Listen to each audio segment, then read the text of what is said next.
আপনি তো গণমানুষের সাথে একেবারে মিশে গেছেন যখন ভোটের সময়গুলোতে, যখন প্রচারণা সময় আসলে মেশার সময় বা মেশার পরে আপনি কি দেখেছেন যে এলাকার আসলে কোন কোন সমস্যা নিয়ে আপনার আসলে সবার আগে কাজ করা উচিত?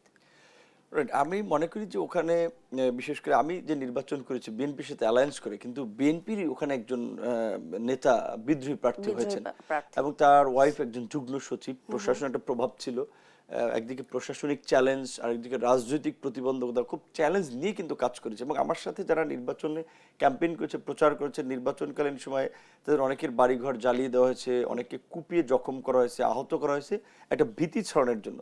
তো তার মধ্যেও আমি আমি চিন্তা করলাম যে আমাকে কেন ভোট দিয়েছে, যেটা মানুষের কাছে যখন গিয়েছি তখন কানে কানে কেউ কথা বলে, কেউ একটা চিরকুট দিয়ে যায়, কিংবা কেউ মুখে বলে। তারা একটা কথা বলে যে বাবা তোমার দ্বারা হবে, তুমি এলাকার উন্নয়ন করতে পারবা। বিশেষ করে আমি যে আসন থেকে নির্বাচন করেছি এটা বরিশালের একেবারেই বলা চলে বঙ্গোপসাগরের কোল ঘেঁষে আপনার বিশেষ করে বিচ্ছিন্ন দ্বীপাঞ্চল চরাঞ্চল এলাকা নিয়ে গঠিত। আমার জন্ম, সেটার নাম চর বিশ্বাস, মানে নামের শব্দে বোঝাচ্ছে যে চর, অর্থাৎ এটা নদীর মাঝে একটা চর পড়েছিল। দেন আমার যে দুটো উপজেলা গলাচিপা 10 মিনিট, এখানকার সবচেয়ে প্রধান সমস্যা হচ্ছে যোগাযোগের অবকাঠামোগত সমস্যা। রাস্তাঘাটগুলো এমন বেহাল দশা, অনেক জায়গায় আপনার 4 চাকার গাড়ি ঢুকে না। অনেক জায়গায় যেমন আমার উপজেলা শহর থেকে আমার গ্রামে যেতে 45 মিনিট এটা নদী পার হতে হয় ট্রলারে। তো এই যোগাযোগের ভোগান্তিটা মানুষকে খুব, আমি মনে করি যে ফিল করেছে, এবং মানুষ মনে করেছে যে আমার যেহেতু জাতীয় পর্যায়ে একটা পরিচিতি মানুষ চেনে, কিন্তু আমি কিছু কাজ করতে পারবো। দ্বিতীয়ত স্বাস্থ্য ব্যবস্থা। আপনারা জানেন যে বাংলাদেশের বিশেষ করে স্বাস্থ্য ব্যবস্থার একটা দুর্বলতা আছে। আর বিশেষ করে আমাদের ওই চরাঞ্চল থেকে এমন ধরেন একজন আপনার নারী, যার একটা আপনার প্রসব বেদনা উঠেছে, তো তাকে হসপিটালে নিবে, তার বাড়ি থেকে আনতে হবে আমাদের ওখানে বলতে টমটম, অটো টটো এই সমস্ত গাড়িতে। একজন গর্ভবতী নারী এই রাস্তা দিয়ে লক্কর ঝক্কর রাস্তা যানবাহন এখানে চলে তার কি অবস্থা হয় চিন্তা করেন। তারপরে আবার তাকে ওই নদী পার হইতে 40-45 মিনিট লাগে। কিংবা একটা স্ট্রোকের রোগী কি অবস্থা হয়।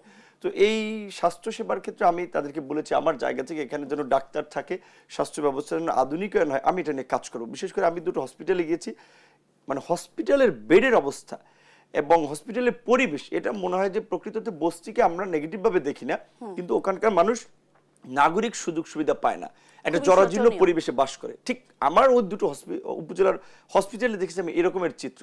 তো এই যোগাযোগ, স্বাস্থ্য এবং শিক্ষার ক্ষেত্রে আমি যেটা বলি, গ্রামের অনেক স্কুল কলেজের ভবন এই ক্লাস শেষে ওখানে দরজা ঠিকঠাক মতো লাগাতে পারে না, ওটার মধ্যে থেকে ছাগল ঢুকে যায়, কুকুর ঢুকে যায়, মানে একটা একেবারেই বাজে পরিবেশ। তো স্বাস্থ্য, আপনার যোগাযোগ, শিক্ষা, মানুষ এইগুলো আসলে পরিবর্তন চায়, একটা ব্যবস্থা।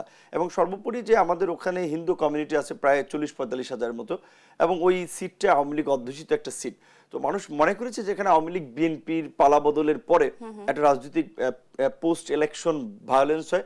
তো সেক্ষেত্রে আমি যেহেতু একেবারেই সরাসরি আওয়ামী লীগও না বিএনপিও না, কাজে আমার কাছে তারা হিন্দুরা কিংবা আওয়ামী লীগ তারা একটা নিরাপদ থাকতে পারে।